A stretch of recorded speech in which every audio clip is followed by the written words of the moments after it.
না, এভাবে তো কাজ কাম করে আর সংসার চলতেছে না। কি করা যায় কত? হুন, বেশিটা ইনকাম করবেন নলি আর অল্প দিনে বড় লোক হবেন নলি, বুঝছো? আমাদের চিন্তাই করা লাগবো, চিন্তাই করলে বেশিটা ইনকাম করা যাবো আর অল্প দিনে বড় লোক হওয়া যাবো। তাই নু। তাহলে চল, দোকান থেকে একটু বন্দুক কিনে চিন্তা করা শুরু করি, চল। ঠিক আছে, চল। কত পিসের চালান? ওকে, মাল ঠিক মতো জায়গা মতো পৌঁছে দেবো। ভাই, একটা মেশিন লাগবো, বর্তমান বাজারে যেটা চলতেছে, ওই যে 9mm পিস্তল আছে না, ওইটা দেন।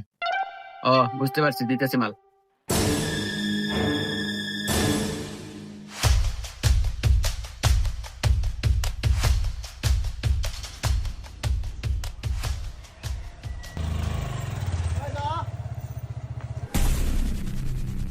এই, আমরা কিডন্যাপার আর তুই এখন কিডন্যাপ। তোর এই গাড়ি, মোবাইল, গড়ি, মানি ব্যাগ যা আছে সব জেন থেকে ফোট, নইলে কিন্তু